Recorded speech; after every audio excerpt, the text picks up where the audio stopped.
El sonido increíble, inolvidable de una emisora que marcó a la ciudad, que nos marcó a todos, que escuchábamos con las grabadoras así al hombro, que nos íbamos con los amigos por las calles de nuestros barrios, que tenía una programación espectacular, los sábados y domingos era increíble y pues que definitivamente está en nuestras memorias y está en nuestros corazones, hace parte de la banda sonora de nuestras vidas.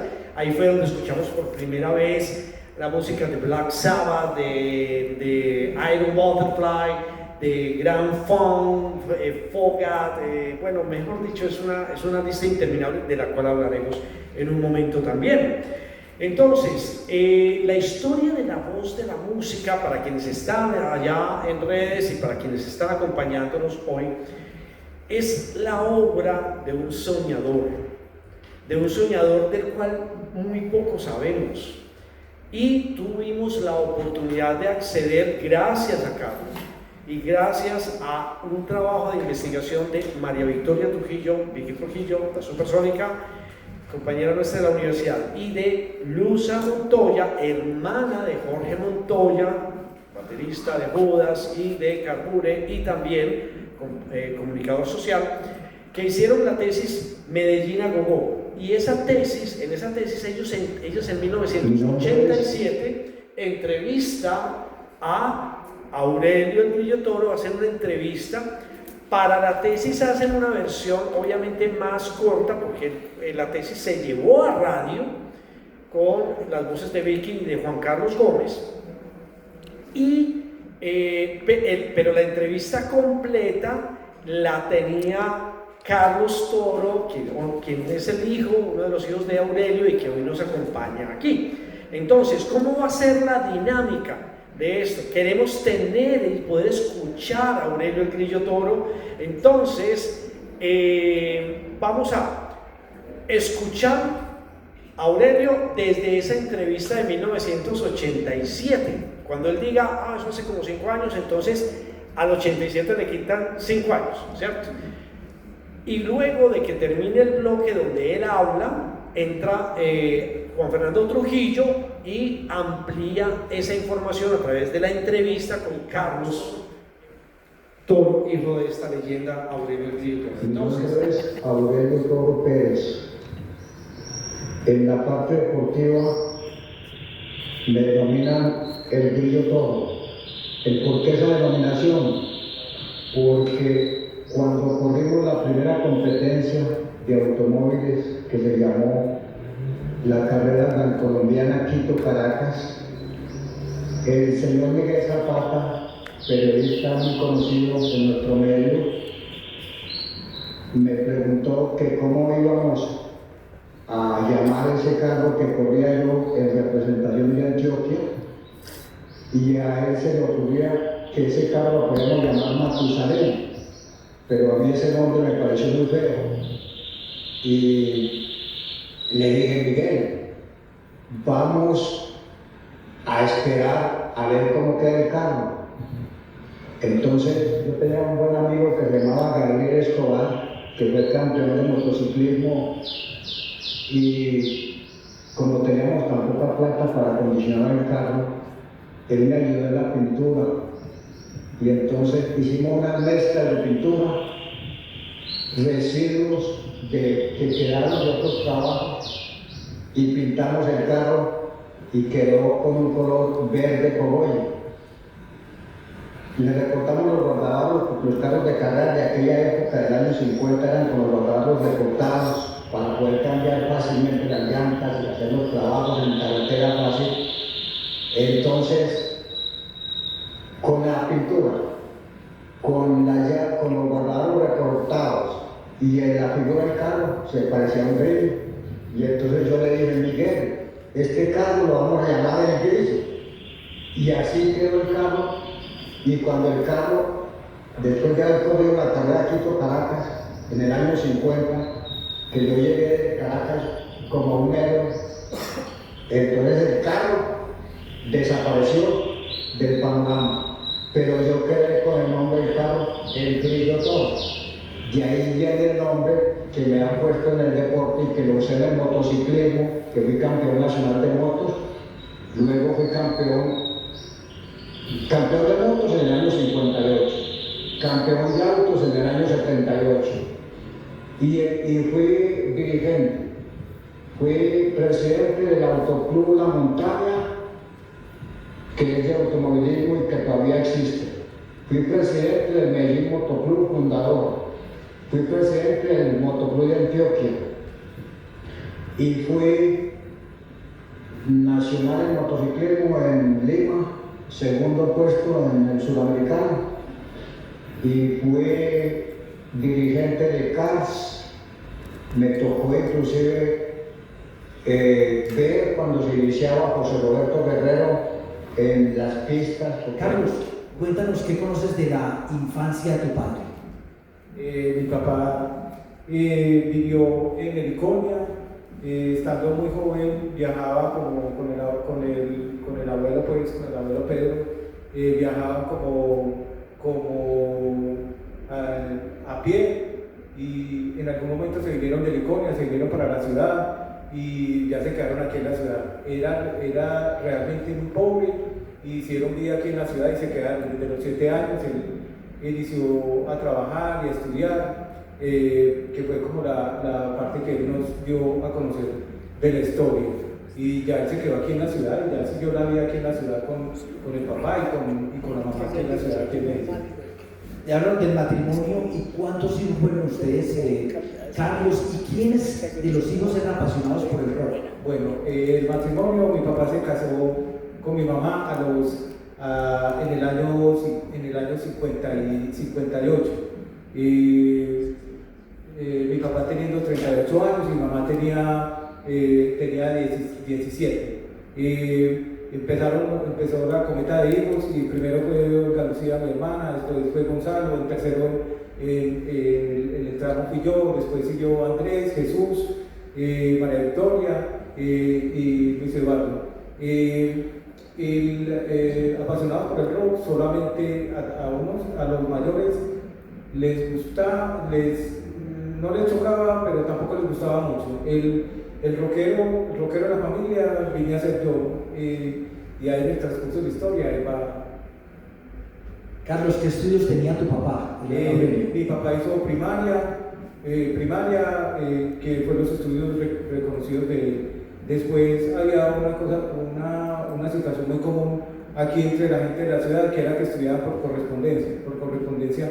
Él empezó a estudiar, estudió bachillerato, hizo estudios eléctricos, después fue donde empezó a hacer, él tenía una situación, era muy osado, entonces haciendo los estudios eléctricos vio la necesidad de estudiar más, así por correspondencia, ir estudiando más hacia lo eléctrico y hacia lo de la radio. Estudié música en Bellas Artes. Estudié algunas lecciones de violín, no fue mucho. Estudié canto con un profesor español. Claro que ya tengo la voz quebrada por los años. Y entonces, en mi trabajo, que soy electrónico, me tocó hacer cursos intensivos de electrónica en los Estados Unidos, especialmente en Pittsburgh, Pensilvania, que es la ciudad de los aceros. Fui miembro de la Liga de Ingenieros Internacionales, asistí a varias convenciones de ingenieros, y en todas esas correrías o aventuras por los Estados Unidos me di cuenta de que a Colombia y a Antioquia especialmente le faltaba una emisora de música ambiental. Y fue cuando se me ocurrió, tuve la idea de hacer una emisora. Presenté la documentación al Ministerio de Comunicaciones y me salió aprobada en el año 1964 y aparece una nueva emisora con unas características diferentes a las demás. Música ambiental, música orquestada, tipo Percy Hayes, James Last, Hugo Montenegro, música latinoamericana orquestada, solos de guitarra español, solos de bajo, de muchas modalidades, pero que no tuviera voz, que fuera únicamente musical. Entonces aparece la voz de la música. Por esa época también había otra emisora que era Radio Colibrí. Radio Colibrí era por el estilo de la nuestra, pero con la diferencia de que Radio Colibrí había sido fundada por una persona de mucho dinero, y en cambio la voz de la música fue fundada por un hombre electrónico que construyó todos sus equipos, que hizo un sacrificio para darle a la juventud o a la gente en general algo que no tenía. Bueno, me habías dicho que él era de escasos recursos en la primera parte. Tu papá vivía en el poblado y estuvo en Pittsburgh. Ya en esa época era una persona pudiente, es decir, como dirían las señoras de antes, de modo, tenían platica ya. Sí, porque él hizo los estudios de electrónica y era un radiotécnico. Radiotécnicos en la ciudad al momento no había. Mi mamá me dice que él trabajaba, cuando se casó con él, él tenía empleo en una empresa, se llamaba Ramón Cuellar y compañía. Fuera de eso, él hacía, los técnicos se le medían a todo, entonces él se le medía a todo lo que, a todo lo que pasara, a todo lo que le pasaba. Ya cuando eso, ya él empezó a estudiar y estudió para técnico en radiodifusión, fue lo que estudió. Alcanzó a trabajar en Caracol y alcanzó a trabajar en RCN. Antes de la emisora. Antes de la radiodifusora. ¿Qué fue lo que él hace al momento? Que cuando él inicia con la radiodifusora, ya no tenía empleo en las otras emisoras porque se volvió competencia. La segunda situación, nosotros vivimos en casa arrendada durante todo el tiempo antes de llegar al 69-70. Siempre la radiodifusora en Envigado, que inició en Envigado, en el parque de Envigado, al lado izquierdo del parque, mirando, y él, en un momento dado, cuando inició ya la emisora con el rock, ya él decidió que nosotros íbamos a vivir con la radiodifusora. Consiguió una casa arrendada en Zúñiga, una casa muy grande, y tenía un aparte estudio. En el aparte estudio localizó la voz de la música, es decir, los estudios, y ahí tenía los equipos, y ya en el resto de la casa vivía la familia. Entonces nosotros pasamos a vivir con la radiodifusora cerquitica, es decir, las operarias pasaban por la radiodifusora, pasaban por la casa, y la casa, entonces la radiodifusora empezó a ser parte de la familia. Carlos, cuando se funda la emisora en 1964, que empieza con música brillante, que también se le llama en esa época, ya habías nacido, y de pronto, ¿cuáles son esos primeros recuerdos que tienes de la emisora, de la voz de la música? Bueno, nosotros teníamos una idea de la voz de la música, era porque era el trabajo de mi papá. Entonces mi papá, pequeños, nos llevaba, vamos a ir a los estudios de la radiodifusora, nos llevaban en el carro, nos llevaban en Envigado, subíamos al segundo piso porque eso quedaba encima de una cantina. Entonces ya pequeñitos de 6-7 años ya nosotros teníamos conocimiento del trabajo de mi papá, no sabíamos que era una radiodifusora. Cuando llegamos a Zúñiga ya sí sabíamos que era una radiodifusora, ya sí sabíamos que se había involucrado con el rock, porque él cuando hicimos, es la familia, es decir, es con mi mamá que toma las decisiones, y él tenía modo y tenía modo de sostener la emisora al mismo tiempo de vivir de su trabajo, pero nunca pensó en la radiodifusora como el sustento de la familia. Siempre pasó a ser parte de los hijos que había que alimentar. O sea que ustedes vivían de las dos, del trabajo de tu papá y de la emisora No. entre 1964 y 69, Sí. antes de ser de rock. Antes de ser de rock vivíamos de la radiodifusora y él inclusive compraba la música, tenía publicidad, alcanzó a ingresar como una radiodifusora de música de acompañamiento en los consultorios, alcanzó a llegar a tener sintonía, salía la publicitaba por revistas, tenía una oficina en el edificio Juratena, es decir, él la publicitaba como una emisora muy grande, es decir, haciendo una competencia a lo que en su momento era el espectro de radio. Bueno, ¿qué tal si escuchamos la tercera parte de la entrevista, donde ya Aurelio nos habla de la entrada, cómo entra el rock a la voz de la música? Pasa de ser de música instrumental o brillante, que llamaba mi papá en esa época, al rock. En el año 64 aparece una emisora de música ambiental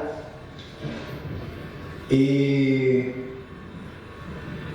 la propaganda que teníamos pues no era mucha, pero no necesitábamos sino que se sostuviera en la parte económica para dar un servicio. Un día, cuando estaba chequeando la emisora, sentí un disco completamente distinto a los otros, ya no era la música ambiental, sino algo que me salía de lo común y muy largo. Para un grupo raro que hacía una intervención como de 22 minutos. Llamé por teléfono a la emisora a ver qué representaba esa grabación tan larga. Supuse que era que mis empleadas querían descansar y ponían ese disco para hacer su siestecita o algo así por el estilo. Y entonces me manifestaron que era que eso gustaba mucho. Entonces yo fui a la emisora al día siguiente y hice colocar el disco y empezó a sonar y empezó el teléfono también a sonar simultáneamente, a preguntar cómo se llamaba ese grupo que lo tocaba, que lo interpretaba y cómo se denominaba la pieza esa musical. Ese era el grupo Vanilla Punch. Y la intervención era, el nombre del disco era Break Song. Era una música como de batería, fuerte, música fuerte. Y francamente, pues yo nunca había oído esa música. Le digo con toda sinceridad, no la había oído. Entonces empecé a analizar, a pesar de mis conocimientos musicales, pues eso no cabía pues en los acordes y la melodía, ¿no? Entonces, averiguando, me di cuenta que era música rock. Averigué los almacenes de disco y me aconsejaron, porque ya pues en vista de que eso gustaba tanto y mi pensamiento era darle gusto a la gente, y me fui a buscar por todos los almacenes de discos de Medellín. Y entonces me aconsejaron, hombre, póngale música de los Rolling Stones, póngale música de los Beatles, póngale música de Aretha Franklin, póngale música de Joe Brown. Entonces, esos eran los intérpretes de la música rock. Entonces empecé a comprar música rock y a mezclarle la música orquestal, música rock. Bueno, entonces la música rock puede haber sido unos 19 años cuando iniciamos la música rock. No me acuerdo exactamente la fecha, porque eso fue como un año antes del Festival de Ancón. La música rock, nosotros, o mi persona, yo empecé a investigar a la juventud a ver por qué le gusta esa música. Entonces aparece un fenómeno, el fenómeno hippie. Y venían los hippies a mi oficina y hablaban conmigo. No, que es que a nosotros nos gusta la música porque ese es un mensaje muy bonito, un mensaje cristiano. Nos saca del vicio, nos ayuda un poco nos lleva a un mundo diferente. Entonces yo empecé a pensar, pues, perdón la redundancia, que le estaba dando a la juventud algo que no tenía y que con eso yo estaba haciendo pues lo que no se hacía con la juventud, que era darle gusto. Entonces, estoy dando gusto.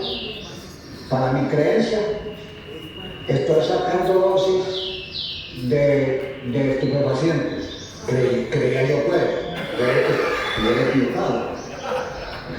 Entonces, se formó un movimiento de juventud, y yo que estaba pues en años comprendiéndolos a ellos, llegó hasta el momento de que en el Día del Padre aparecen 10 o 15 muchachos a mi casa que yo vivía en el poblado con un ponqué de padre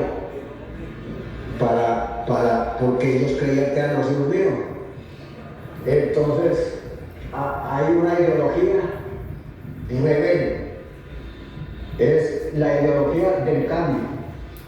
Entonces apareció un eslogan muy revolucionario que nosotros metíamos cada cuarto de hora, y era así: la fanfarria con música rock, y decía: cambiando el sonido de una generación, la voz de la música.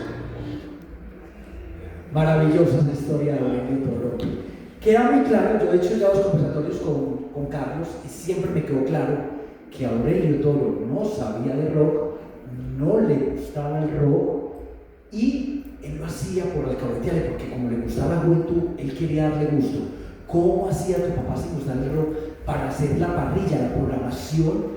Que además debería, para hacer una programación emisora hay que tener muchos discos. ¿Cómo hacía Carlos? Bueno, mi papá en la consecución de la música, él ya tenía mucha existencia de música instrumental. La música instrumental no distorsionaba en ningún momento con la música rock. Si vos colocas a Abraham Purcell colocando música de los Beatles o música o los últimos éxitos de Italia o los últimos éxitos de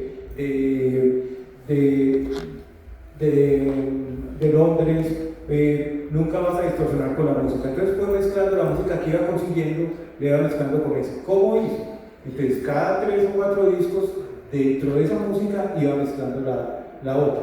¿Qué pasaba?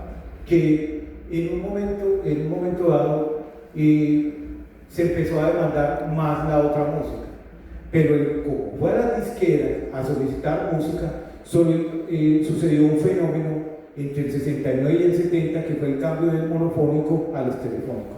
Volvieron a grabar toda la música que había en monofónico, la volvieron a grabar en estéreo. Sacando la música, todas las disqueras, Sonorusco, Discos, Fuentes, volvieron a reeditar la música y se la mandaron a la voz de la música, que era la que tenía en ese momento tenía el género. Llegando más música y demandando más música, mi papá empezó ya a que no era cada 3 temas, sino cada 2 temas. ¿Cómo programaban las muchachas? Entonces, las operarias. Tenían aquí un cerro de música y tenían aquí los discos de rock. Pasaban 3 de la otra música y pasaban 1 de rock. Entonces, así fueron haciendo la cosa. Empezaron a solicitar. Entonces, ¿qué empezaron a solicitar? Entonces, Carlos, ¿a qué teléfono llamaban? ¿272 qué? No, 276, 25. 276, 25. Todo el mundo se lo sabía. Hay una anotación al respecto de eso.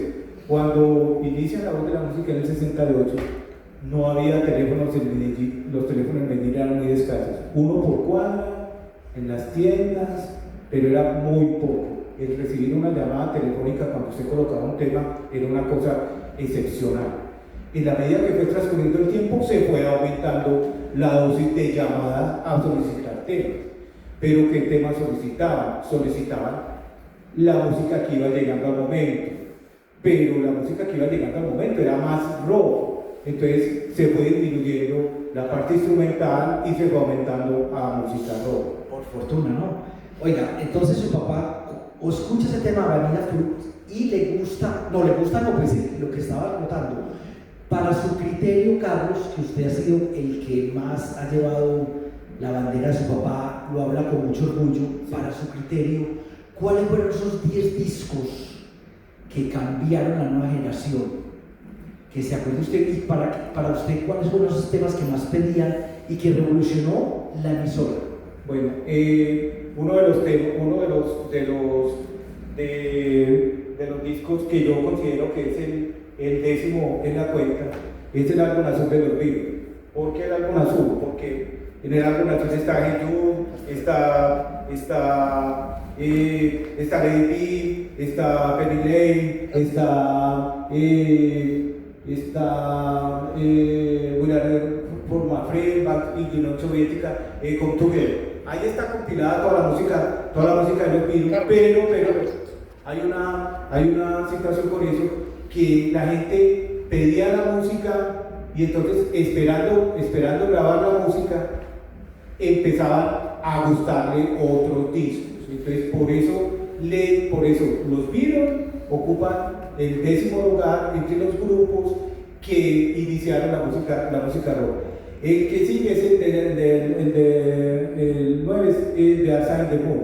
¿Por qué? Porque empezó a haber ya una cultura en la escucha del rock que no querían sino escuchar el Outside the Moon, pero el lado entero, porque eso es una obra musical y ella va como en un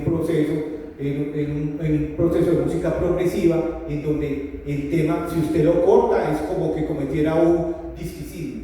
Ese término, disquicidio. Bueno, el que sigue entra Brixton de Vanilla Fudge, porque fue la que inició el cambio, sin ser es decir, inicia el cambio, entonces empezaron a solicitarlo más porque era lo único que había.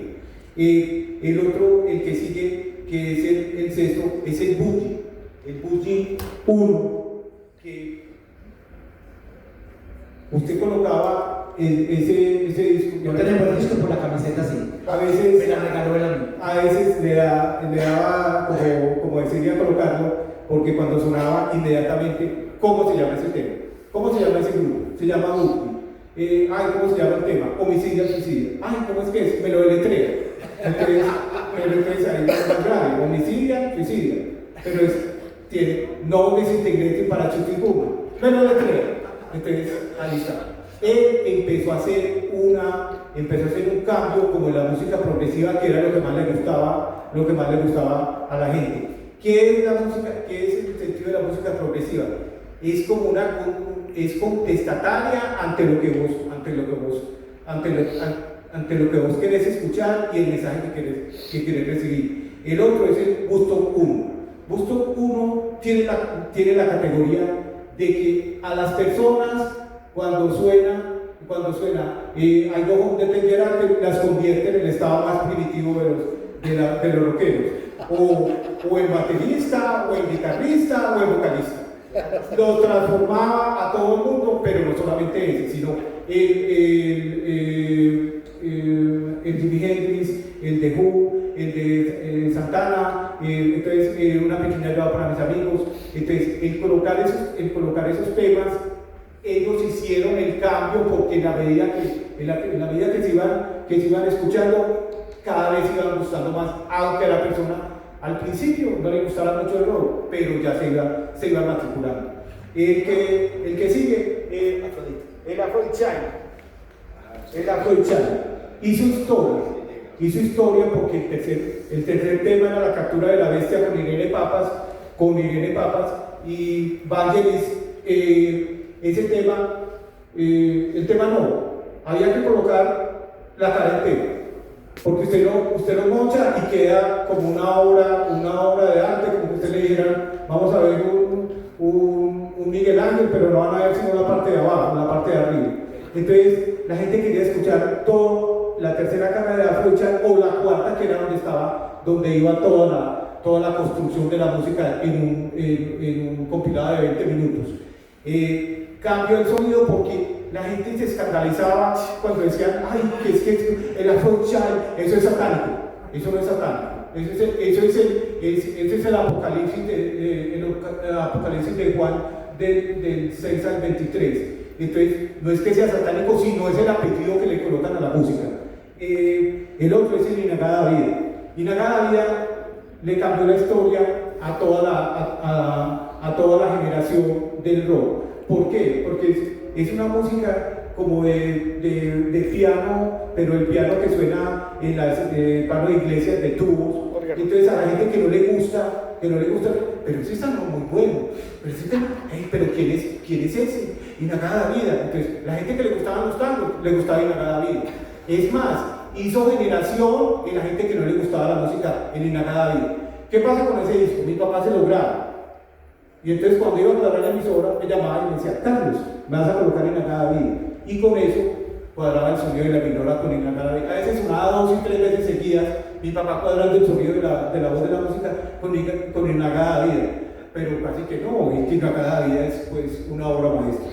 Sigue, Led Zeppelin 1 y 4.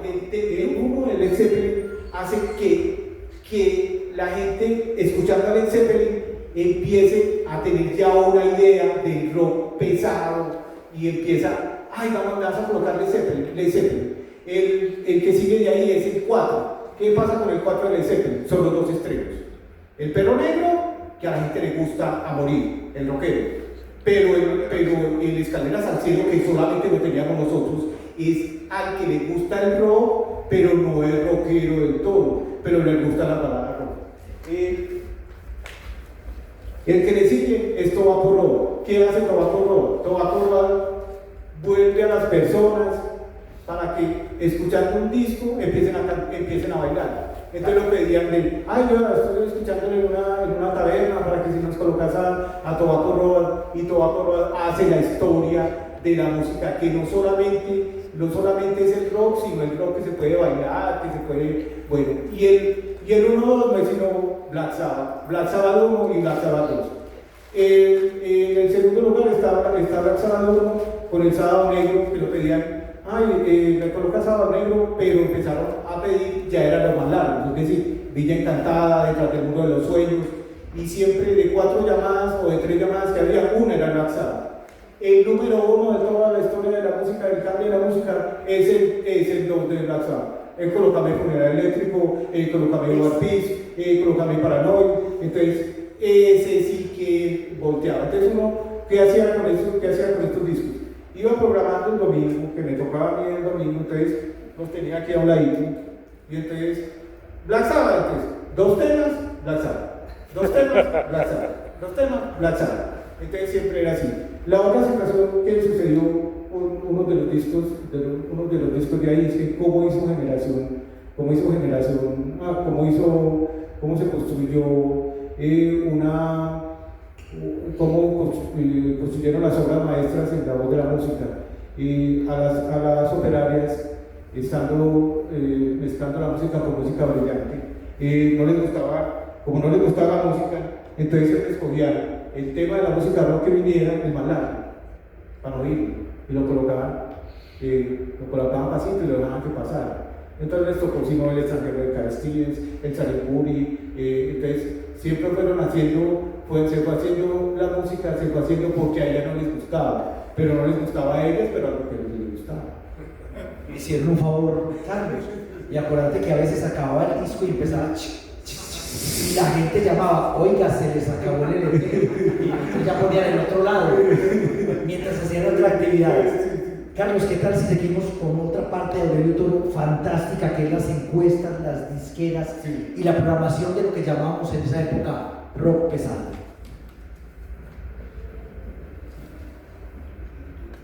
Competencia cuando tuvimos rock no tuvimos, porque inclusive la emisora en las encuestas salió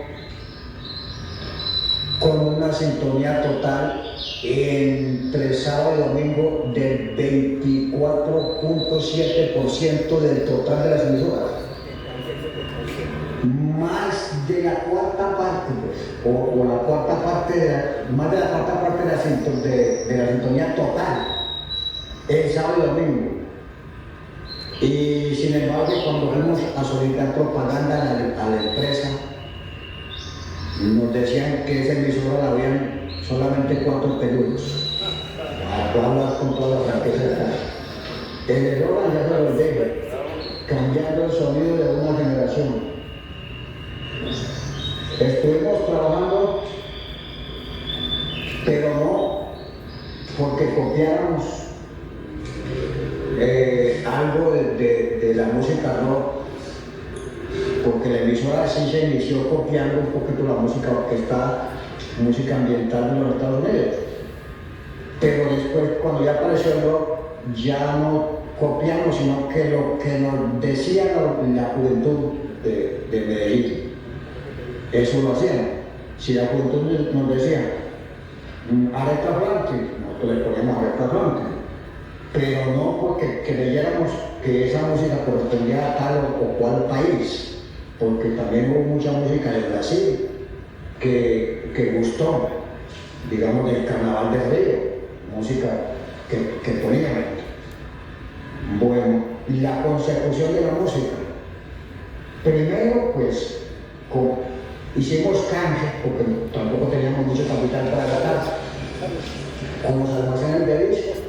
Anunciábamos un almacén de disco y nos daban los discos.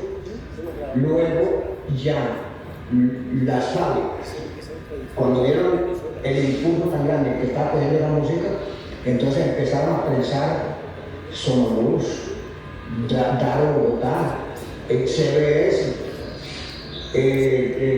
Codiscos. Entonces ya tenemos una cabina ya. Cada 8 días aparecía yo personalmente a las oficinas o a la fábrica y me entregaban 2 o 3 long play de música que estaban pensando en que se las moría yo completamente gratis. Nosotros no nos pegamos de revista porque de pronto sí conseguíamos cualquier número de mismo, pero esos números era que nos los suministraban nosotros, digamos, Sonorus, de lo que ellos, porque ellos programaban de acuerdo con lo que estaba actualizado. Y entonces, de pronto ya cuando ya habían programado, que nos entregaban esos números, pero eso no nos envían nosotros de nada. Nosotros pasamos en primer lugar, únicamente le hacemos caso a la gente, lo que la gente pedía, y estamos de acuerdo con eso. Como que nunca hicimos programas de los primeros lugares de los Estados Unidos, no. Pero sí hay algo muy significativo, y es que Veracruz tiene estos muchachos, Johnny y el otro, que eran vecinos míos en el poblado. Ellos copiaron mucha parte de lo que nosotros iniciamos en música rock, pero sin llegar al rock pesado, porque todavía en este momento ellos no han hecho lo que nosotros hicimos, que fue meternos en el rock pesado, en el más grande desafío a la sociedad de consumo. Eso no lo hicieron ellos, ni lo han hecho, ni son capaces de hacerlo. Nos debe estar bien. Maravilloso esa historia de Aurelio. Bueno, ayer tuvimos un conversatorio muy interesante en Radio 15 y ese fenómeno de Emilio Agogó y los conciertos en el Coliseo, el mismo Betancourt nos dijo ayer, ya iba en decadencia en Radio 15. Les queda a la voz de la música prácticamente toda la... Le queda la voz de la música prácticamente toda la audiencia. Lo acaba de decir su papá, el 24%. Qué buena audiencia. ¿Por qué nunca la voz de la música llegó a traer mucha inversión publicitaria, Carlos? Bueno, nosotros tenemos La voz de la música tenía desde que inició la música, a la música rock ya tenía un veto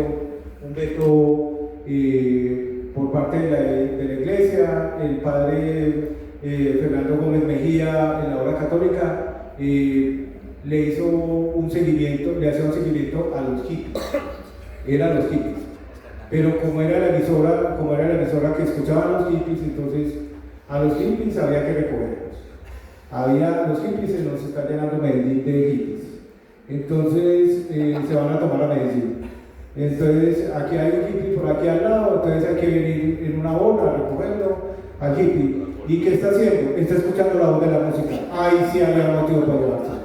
Con que escuchara la voz de la música, con eso tuviera para llevárselo. Entonces en ese momento ya tenía, él mismo anunciaba que no, pues, que esa música no, pues, era la que hacía que se sublevaran los hijos. Es decir, el hijo que escuchara rock ya había terminado la parte, pues, de que ya no quiere escuchar lo mismo del papá, que ya no quiere ir a misa, que ya quiere sublevarse. Entonces ya desde ahí, ya escuchando el rock, ya tenía ya un veto.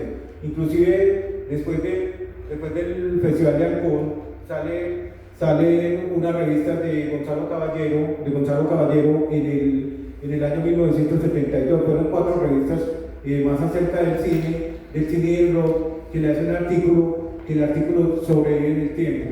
Se llama La Voz de la Música de Medellín. Es una emisora indispensable para la gente joven. Es extraño que con la sintonía que posee exista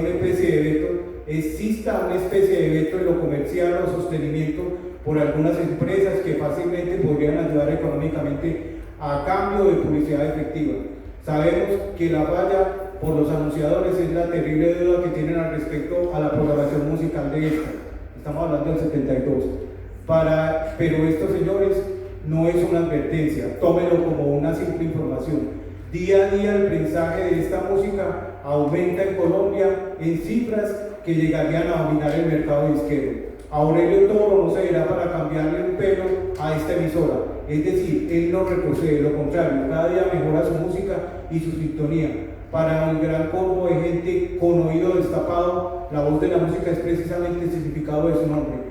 Voz de cambio, expresión, las expresiones de esta tendencia son muy avanzadas. Entonces, desde ahí ya la voz de la música mantuvo en el tiempo ese veto a la publicidad. Entonces mi papá llegaba a pedir publicidad a alguna empresa, lo anunciaba a la secretaria, vea, aquí viene don Aurelio, y don Aurelio es el que la persona que te escucha.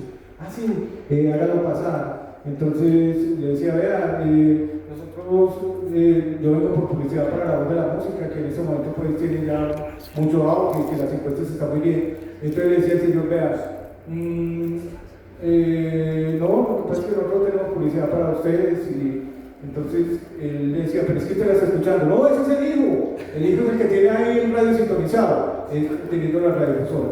Entonces no le da.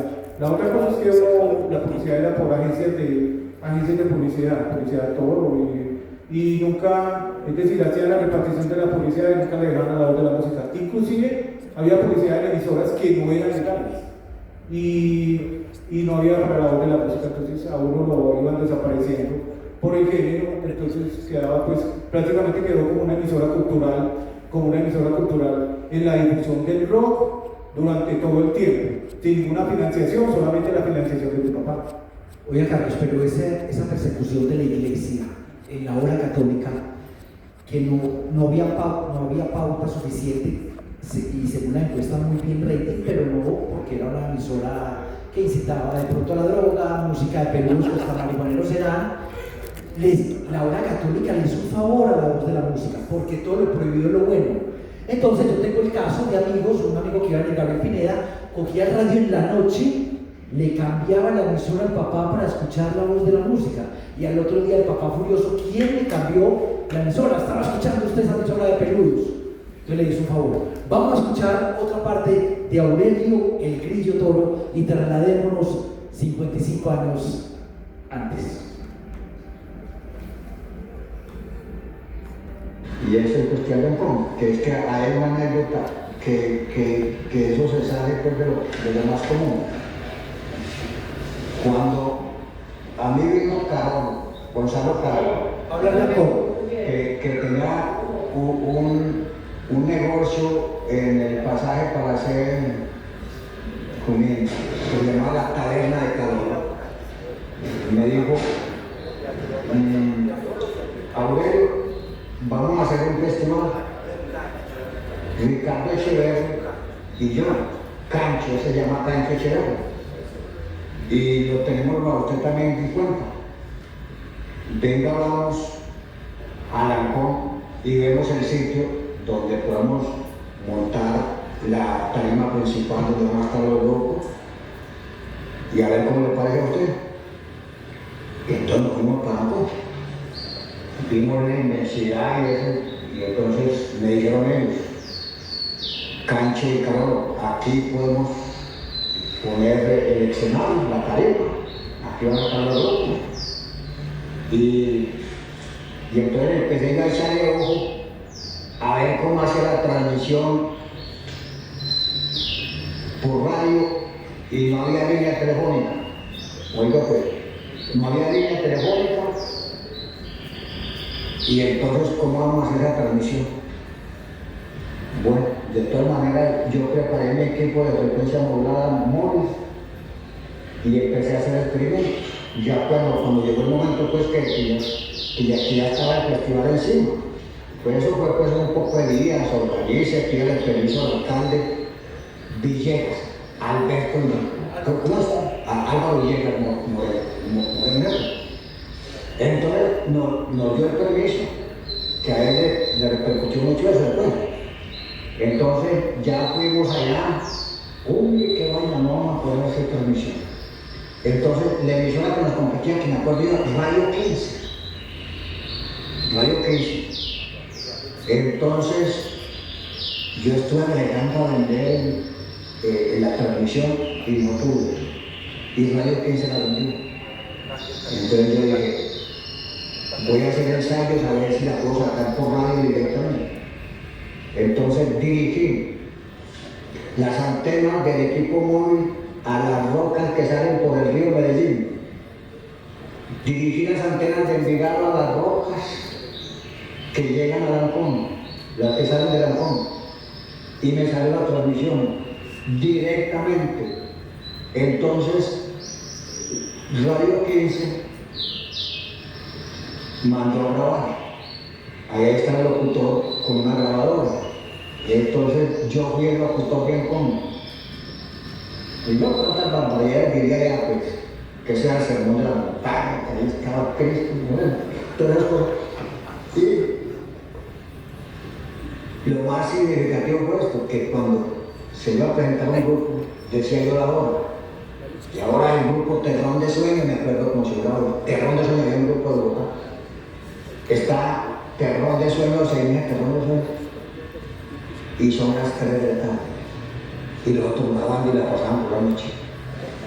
Entonces a las 6 de la tarde, 6:30, se me iba, porque ya empezaba a cambiar el frío, tal, ya la roca no reflejaba. Que es que se la vía satélite, es que más o menos como por reflexiones en las televisiones. Entonces, yo despedí a las 6:30, ya no más transmisión, vámonos.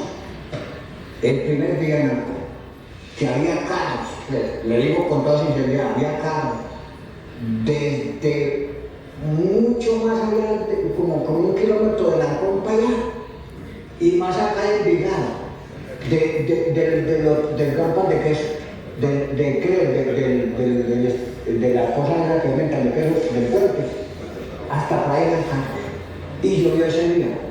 Se me mojaron los equipos de transmisión, que es la consoleta y el equipo de DPM, y no pudimos, y después al otro día tuve que ponerle lámparas infrarrojas para secarlo porque el equipo se humedeció completamente y el primer día de transmisión, pero hicimos todo el festival, toda la transmisión. Yo considero que unas 400.000 personas se congregaron en todo el proyecto, en todo el tiempo. Los grupos no fueron la gran maravilla, mucho menos, pues, pero era un grupo nacional, todo. Qué maravilla la historia, cómo transmitía el Grillo Toro con un genio. Carlos, de pronto tu papá te llevó a Ancón. ¿Estuviste en Ancón? Sí, mi papá me llevó cuando estaba iniciando, que miraba los equipos, de dónde iba a transmitir, pero ya cuando fue a Ancón, él se llevó a mi hermana y a mi otra hermana mayor, y a mí me dejó en el estudio. ¿Qué pasó cuando él inicia? Que esto sí es una anécdota bestial. Mi papá, el Ministerio de Comunicaciones te exigía que había que tener transmisor y enlace. Enlace es el del estudio. El transmisor, y te había que tener transmisor de emergencia y enlace de emergencia. Mi papá trasladó los estudios, se los llevó y se los llevó para Ancón. Se llevó el enlace para Ancón, una consola y el estudio para transmitir. Empezó a hacer la señal, entonces me decía, bueno, usted se va a subir allá donde las trabajadoras y me va a monitorear el audio y me va a decir cuándo salga. Y empezaba a hacer la transmisión y ¿qué hubo? No, nada, no lo escuchaba. Cuando salga la transmisión, yo estoy escuchando la radiodifusora y usted me hace los cortes. Si sale la transmisión, usted me hace los cortes. Entonces, como en 3 veces, salía otra vez como hasta un bar que había afuera y nada que salía la transmisión. Es que no, esto se daña. Entonces ya, no sé si bajando los equipos o volteándolos o descargándolos, yo lo empecé a sentir que salió. Y entonces yo empecé a cortar. Y entonces cuando al rato llamó, todo cansado, ¿qué hubo? Y yo, salió. Y me dice, ay, pero es que yo le apunté a las piedras. Y yo, salió. Vamos a hacer un ensayo. Usted me va a decir cómo sale mejor. Si sale de una forma, de otra forma y de otra forma. Usted me dice, me hace los cortes cuando sea mejor. Carlos, aquí está bien. Entonces, aquí está bien. Ya logró hacer la transmisión, pero fue sin haber celulares, sin haber nada en absoluto. Solamente por los cortes que yo le hacía a la emisora salía la transmisión y así la sacó. Él la grabó, es decir, él grabó la transmisión y yo quedé en el estudio grabando la transmisión. A las 6:30 cuando acababa, la grabamos en cintas de carretel. Pasaba una cinta de carretel, terminaba y volvía y le colocaba la otra en la grabadora y le colocaba. A las 6 de la tarde, cuando él salía, nosotros volvíamos otra vez a empezar la transmisión, otra vez con lo que había pasado en el día. En algún momento tuvimos esas cintas, pero se perdieron, pues se mandaron a regalar. Entonces, ahí es donde son los grandes robos que ha recibido la voz de la música. Carlos, vamos un poquito a la persecución de la Iglesia Católica. La persecución fue antes de Ancón o después, porque acuérdense que Ancón, Álvaro Villegas lo tildaron del alcalde hippie, lo sacan de esta ciudad por haber permitido a Carolo, a Caballero, a tu papá y a Cancho Espectáculos hacer ese festival de música de peludos. ¿Fue antes o antes la persecución de la Iglesia Católica de Ancón a la emisora o después de Ancón? Desde antes de Ancón ya habían anunciado que el festival lo iban a hacer, que esto se iba a llenar de hippies y que los hippies se lo iban a tomar a Medellín. En el momento de Ancón, ya él había anunciado de que todo el que fuera a ese festival, el padre Fernando Gómez Mejía, que lo iban a excomulgar y que los que le permitían le iban a excomulgar. Entonces ya le puso un apellido a la voz de la música. Ya después de eso, ya era la publicidad la que no llegaba. Y empezaban a hacerle llamadas a uno, que apaguen eso, que esa emisora de hippies, y entonces ya empezó una situación de que no era que uno no pudiera salir a la calle porque lo estaban persiguiendo, no. Empezó una situación en que ya no había publicidad por ninguna parte, que ya todo se repartían la publicidad y no había publicidad para la voz de la música. Entonces empezó a ser una situación muy crítica para el sostenimiento del emisor. Mi papá ya empezó a trabajar en otras empresas y en otras cosas para sostener la radiodifusora porque ya no daba para sostener. Y nos metimos ya los hijos a trabajar con la radiodifusora porque ya estaba en la casa. Entonces ya después de eso ya ha sido una situación. La otra situación de la persecución es no solamente, sino es una persecución como como muy chistosa, porque era la persecución de la voz de la música de todos, y él tenía que saber algo de eso, porque él sabía de la programación y sabía de las cosas. Es la persecución para grabar. Entonces vamos a perseguir los discos para grabarlos, vamos a perseguirlos, como nadie tenía la música, entonces vamos a perseguir a la voz de la música para grabar la música de la voz, para grabar la música de la voz de la música. Carlos, ¿por qué la voz de la música nunca tuvo locución? Lo hablábamos ahorita, está el micrófono. Las primeras veces que uno escuchaba, ¿qué será eso? ¿Qué grupazo? ¿Qué sonará? Me acuerdo, y me lo ha dicho Tito hizo ahí 3 o 4 programas de Radio Cáncer nomás. ¿Por qué no había locución en la voz de la música? Porque una de las exigencias del Ministerio de Comunicaciones era que tenía que tener un estudio de grabación aprobado. Entonces, siempre todas las cosas de la voz de la música o las de radio había una reglamentación y muy estricta. Y entre las cosas que uno no considera que hubo persecución, pero que sí hubo persecución, parecía el Ministerio de Comunicaciones. Había una publicidad que llegaba de alguien y ahí mismo llegaba un telegrama: señores, voz de la música, envíen lista de locutores, locutores con licencia, porque para hablar por radio en 1970 la voz de la música tenía que tener todos los locutores con licencia y tenía que enviar la licencia de todos los locutores que había. Entonces ahí es cuando empieza la situación. ¿Qué pasa con Tito y Don? Ellos vivían cerca de la radiodifusora, ellos subían a la radiodifusora a que les pasaran los programas y mi papá les dice: ¿por qué no sacan la licencia de locución? Entonces, al parecer ellos en algún momento la tuvieron que haber sacado, porque ellos salieron con los programas de cáncer publicidad, de cáncer producciones, salieron por la radio. Carlos, al comienzo la emisora que dijiste que las operadoras les gustaba, creo, tenía 4 operadoras, después se va perdiendo un poco la pauta, inclusive Aurelio tiene que pasar la emisora a la casa, es decir, con la familia. Es un tiempo muy difícil. Háblanos de eso, inclusive alguna parte de tu familia le quita el apoyo de tu papá con la emisora.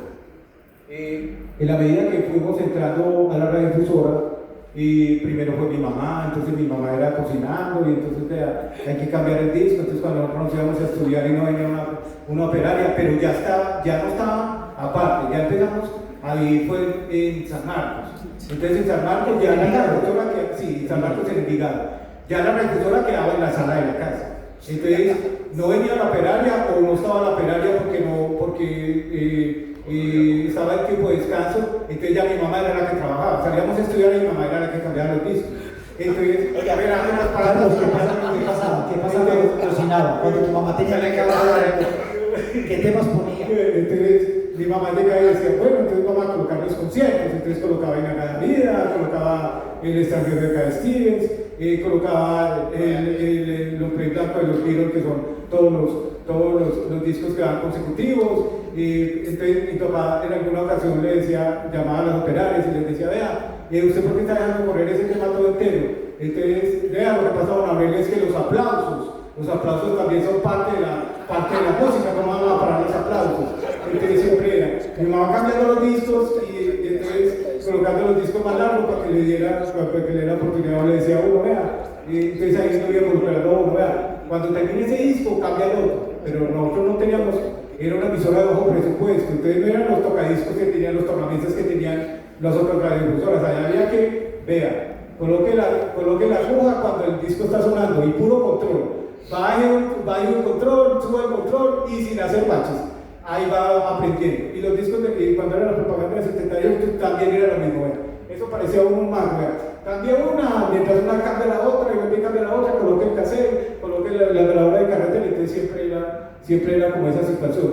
Entonces ya la familia empezamos a ser parte de la programación de operarios de la radiodifusora. Hasta un momento dado que nos tocó a los hijos, al mayor que me antecedía, que estaba trabajando con la radiodifusora, que nos hacíamos los turnos, ya con una sola operaria, se nos llevaron a pagar servicio. Entonces ya me tocaba a mí hacer los turnos de los dos, que eran los sábados y los domingos, ir haciendo los turnos. Y ya después, cuando yo me fui a pagar servicio, cuando yo me presenté a pagar servicio en los 80, ya me llevaron a mí y ya a mi papá se le acabó el último ayudante que tenía, que era yo. Ya los otros hermanos entraron a trabajar en la radiodifusora, pero ya ninguno la quería. Entonces ya a mi papá le tocaba amanecer en la radio. Entonces ya es como donde viene como la situación en que él se queda solo con todos con toda la obligación y toda la cosa. La radio en algún momento se vuelve un problema porque se vuelve insostenible, no solamente la radio de la música, sino toda la radio. La radio Super, radio Sutatensa, todas entregaron las frecuencias porque es que sostener la radio es una cosa muy impresionante. Bueno, ya casi vamos para la última parte de Aurelio, que nos habla ya del declive, de la decadencia de la emisora, desafortunadamente. Quiero hacer un paréntesis, les quiero decir que a muchos nos gustaba escuchar la emisora los domingos. Carlos Mario era el que programaba los domingos. Escuchemos a la última parte de Aurelio Torres.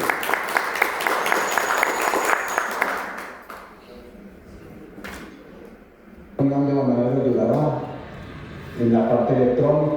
En este momento soy empleado de Unión de Bananero. Hace 11 años que me tuve que emplear porque la emisora no se podía sostener. Porque aunque teníamos el primer lugar de sintonía, cuando íbamos a solicitar propaganda, nos la negaron, alegando que la emisora no la había encontrado en otro país. Bueno, sistema de jockey y presentadores, no tuvimos. Programas especializados, no tuvimos, sino que era música permanente. A veces trabajamos, hubo época en que trabajamos las 24 horas, día y noche, para tener lugar de sintonía excelente, y lo logramos. Y el público que nos oía, sistema de jockey, ya lo dije, no tuvimos, ni presentadores. Lo único que tuvimos fue programas pregrabados en las fábricas de disco, y inclusive por ahí apareció un programa de Tony y el compañero de él, que se lo pasábamos gratis, inclusive, se llamaba una casa que tienes que cáncer, publicidad y entonces nosotros le pagamos el programa para ayudarles a ellos, pero no les cobramos nada ni nada. Bueno, el público que nos oía, cuando la emisora se inició de música orquestada, nos oía todo el mundo en las clínicas, en todas partes, y por ahí, en esos días tenemos algo de propaganda, pero cuando pasamos al rock, se nos fue la propaganda al suelo y el público cambió. Ya no era un público general, gente grande, no era gente joven, ya era pura gente joven. Tiempo de duración, hasta hace 5 años que desapareció la emisora. La entrevista fue en 1986-87. 82. Me tocaba a mí Murió. irme de aquí de esta casa, que hace 10 años vivimos aquí. No tenía gasolina para el carro. Me tocaba irme en la bicicleta, porque llegó un momento en que no alcancé a tener las 2 enteras, sino una sola. Bueno, entonces llegó un momento en que ya pues no nos daban propaganda, eso fue un problema, pues todo el mundo estaba como en contra nuestra, la gente seria, pues. Entonces, inclusive me echaron de una oficina que tenía en Culatena, porque los muchachos iban allá y hablaban duro en el ascensor y todo eso, y me sacaron de la oficina. Y pues finalmente ya no viene con qué pagar la oficina. Entonces, como les dije antes, ni para hacer el carro, salía de aquí a coger turno a las 4 de la tarde para yo querer tener el propietario y todo, el técnico, colocarle los discos. Hasta las 10 o 11 de la noche que ya pagaba yo y me recostaba ya en un colchón. Y por la mañana me recibía una sola empleada que tenía yo, y el empleado de los transmisores. Entonces murió el empleado de los transmisores y qué dificultades para un lote que yo tenía en Campos de Paz, se lo cedimos para que lo ocupara él. Y después nos demandaron, la familia nos demandó porque no le pagamos lo suficiente en prestaciones sociales. Claro que el pleito lo perdieron porque ya pues yo sostenía la emisora a lo último con la plata que ganaba en Iván y ya al último me alcanzó para tener, entonces me asocié con Jaime Tobón de la Roche y le vendí el 75% y yo quedé con el 25%. Entonces se acabó la emisora rock, la voz de la música. Después, pero en esos últimos días sí apareció Radio Musical haciendo la competencia y Radio Disco. Entonces ya aparecieron Tito y Don en el grupo Royal Colombiano, haciendo una medio competencia, pero no con música pesada. Los únicos todavía se llaman con música pesada.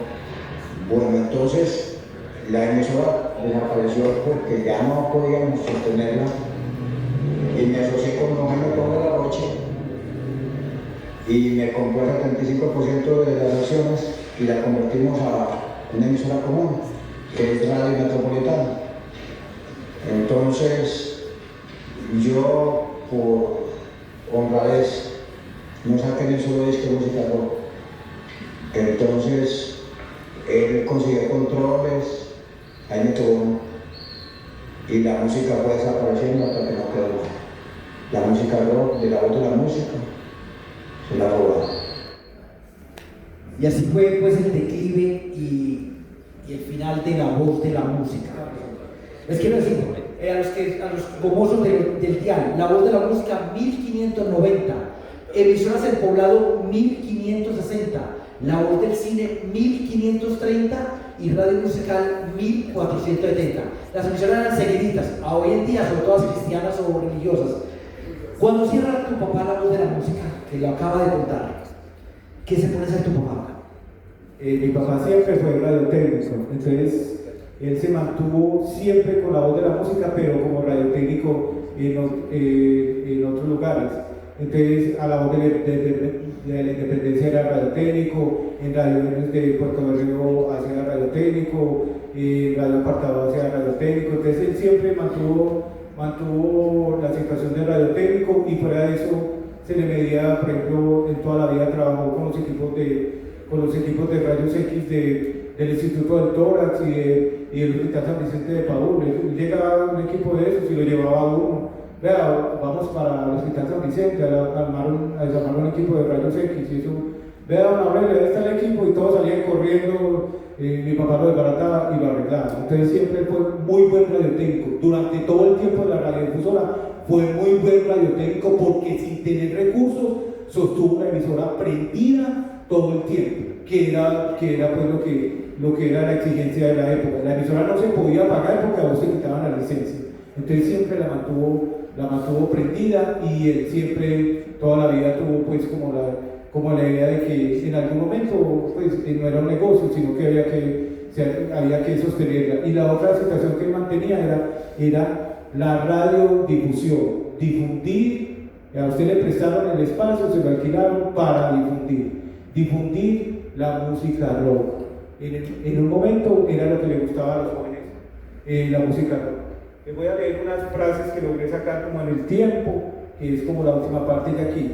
El rock, al ser prohibido, refuerza el poder que tiene la música. Como él se especializó fue en la música rock. El rock, al ser prohibido, se vuelve irresistible, incontenible e inolvidable, que es lo que somos nosotros. El rock hay que vivirlo, para vivirlo hay que sufrirlo. Los himnos del rock, al principio censurado, hoy son los clásicos de la música, símbolos de rebeldía. Carlos, ¿cómo fueron los últimos años de tu papá? ¿En qué año murió? Un sueño mío fue haberlo entrevistado y conocido, pues, pero con esa entrevista deja gran legado. No, los últimos años de mi papá, él alcanzó otra vez a coger la radio metropolitana, en algún momento con una situación de don Jaime Tobón, y le tocó volverle a comprar ya una emisora que no era capaz de manejar y se enloqueció con ella. A nosotros nos tocó casi que pelear la voz de la música no, ya en ese momento era radio metropolitana. Ya él terminó lo último ya con demencia senil y murió en el 2008, ya va a cumplir 18 años y los últimos años de él pues él se acordaba pues de que él había hecho la voz de la música y que la voz de la música era como su gran logro en la vida, la voz de la música, y en realidad sí lo fue, solo que ni mis hermanos ni mi mamá lograron como reconocer en el tiempo lo que él hizo, es decir, el reconocer en la vida que verdaderamente un sueño que era el cambio de toda la generación y de todo, que era mundial, él lo alcanzó a recoger en una emisora con recursos propios y lo logró sostener en el tiempo. Bueno, ya para ir redondeando, ya Carlos dijo, pero me gusta volver a darle crédito por estas entrevistas que ustedes escucharon de Aurelio Toro, pertenecen a una serie de entrevistas que hicieron Luz María Montoya Hoyos, Luz Montoya y María Victoria Trujillo Barrientos, Vicky Trujillo, para la tesis que llamó Medellín a Gogó, con la que se graduaron de Comunicación Social de Bolivariana. Ellas hicieron más de 50 entrevistas a personajes de la época hasta la historia del 87. Un aplauso muy grande para Carlos Mario.